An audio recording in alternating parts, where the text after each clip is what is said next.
আপনি দেখছেন news now, আমরা জানি কোনটা খবর। कांग्रेस विधायक सुदीप राय बर्मन ने मांग की कि सरकार राज्य के विभिन्न विभागों में वर्षों से कार्यरत अनियमित और आउटसोर्सिंग कर्मचारियों को तुरंत नियमित करने के लिए कदम उठाए। कांग्रेस विधायक सुदीप राय बर्मन ने शुक्रवार को विधानसभा सत्र में कहा कि अनियमित और आउटसोर्सिंग कर्मचारियों को लंबे समय से कार्यरत होने के बावजूद स्थायी मान्यता नहीं दी जा रही है। उन्होंने यह भी कहा कि अनिश्चित नौकरी के कारण वे आर्थिक और सामाजिक सुरक्षा से वंचित है।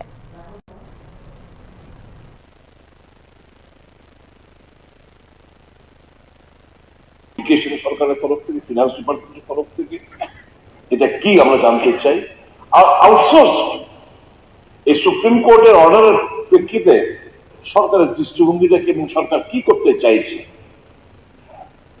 দৃষ্টিভঙ্গি থাকবে তো, যে হ্যাঁ আগামী নেক্সট 5 ইয়ার্স এর মধ্যে যারা আউটসোর্স রয়েছে আমরা এদের আস্তে আস্তে আমরা আমাদের সরকারের অধীন নিয়ে, যারা এই ইসে অনিয়মিত রয়েছে আমরা আগামী 7 ইয়ার্স এর মধ্যে, 5 বছরের মধ্যে, 6 বছরের মধ্যে আমরা সবগুলোকে আস্তে আস্তে রেগুলারাইজ করে নেব। আমাদের দৃষ্টিভঙ্গি থাকতে হবে। আমি অনুরোধ করব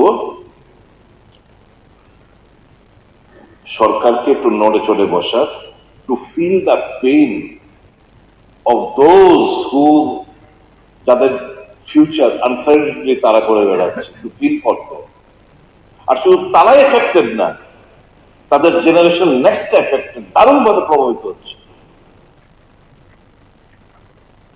এখন